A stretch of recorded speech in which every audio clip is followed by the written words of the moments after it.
We're at Holy Trinity Lutheran Church. This is located on the north side of Chicago. We happen to be about 2 blocks west of Wrigley Field, which is famous for the Chicago Cubs. Our church is small. It seats about 250 people. And we're a very active, growing church with a vibrant music ministry. I've been privileged to be here for 15 years as the minister of music. Music is essential to the life of this congregation. At several points in their history, when it's come to choices over one type of project for the building or another, just even the idea of rebuilding the organ won out over air conditioning the sanctuary. So that proves to a great extent how important music is. I often say this congregation sings as if God can't hear very well because they sing their hearts out. And having a wonderful instrument, this hybrid instrument with the pipes and the digital sounds together, has done a magnificent job of leading them and helping them to sing even more heartily than they did before.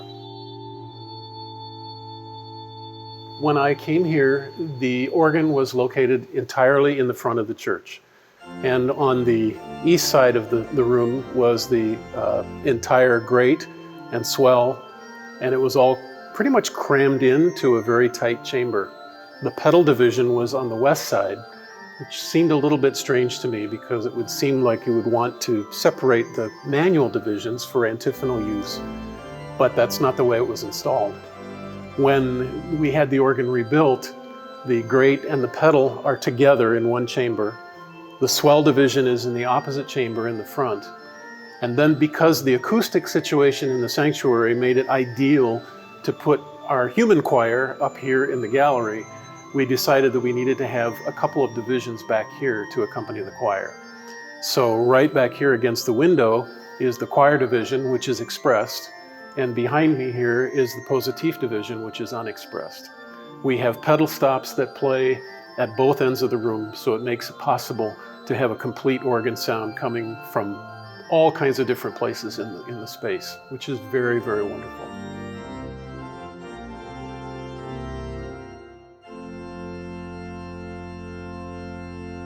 It's interesting because when folks come in and they learn that this is a hybrid instrument, the first question they ask is, well, I want to hear just the pipes.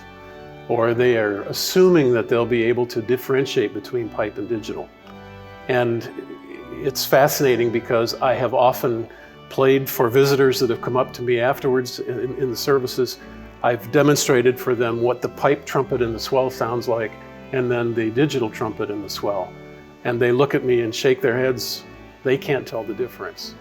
And so I have a wonderful luxury in that if the trumpet in the Swell goes out of tune with the weather or because of the time of year, I can choose the digital trumpet in its place, which is always in tune. So it's really quite hard in just about every case to differentiate between pipe and digital.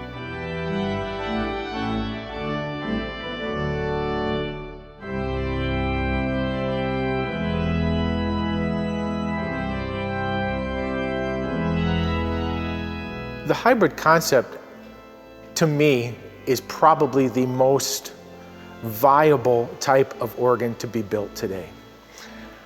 I love the sound of real pipes. I know that it moves a lot of air, but at the same time, almost no church can afford the kind of colors that I like. The French horns, the English horns, the clarinets. All of those are very expensive stops today, and unless you own them right now and you can put them on new chests, it's almost impossible to get that. In this situation, it's absolutely impossible to tell what's pipe and what is not pipe. And if that's the case, I know one person who's a very good friend of mine and another organ builder.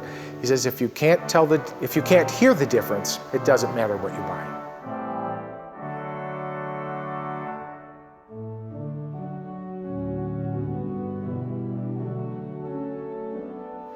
The Pipe Integration Manager is basically a computer that has wires running from the console to tell the various divisions of the organ what to play and where to play them. It's software driven, which is an amazing feature of this because If during some period of time you want to have a stop play in a different location or at a different pitch, that can be changed in software and you're back in business very quickly.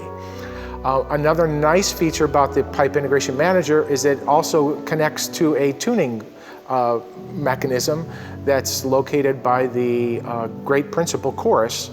It basically reads the temperature of the pipe and adjusts all of the electronic voices, even MIDI voices, to fall right in step and be in perfect tune all the time.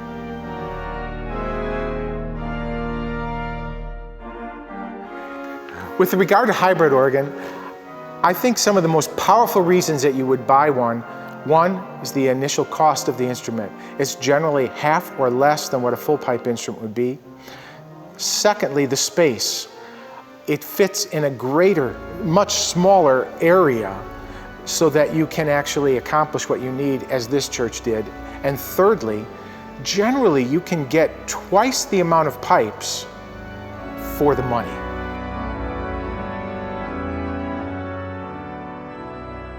I've played in churches that are much larger than this in my career, and churches that have much larger instruments in terms of the number of ranks of pipes, much larger seating capacities, but I have never had an instrument that's more versatile than this one. And I've often said, as an organist, if I could write my ticket and have any instrument that I would like, I would still ask for a hybrid instrument because of the versatility factor. So I don't ever get tired of this instrument. When I come to it, I always love it. I often practice what I need to do for Sunday, and then I just sit and play for another half hour or more. I could sit here all day long and play it and never get tired of it, because it's an endless palette of colors, and it means a great deal to me. I've had it now here for about 11 years of the 15 that I've been in this church, and I'm not going anywhere. I'm going to stay right here because I love the instrument.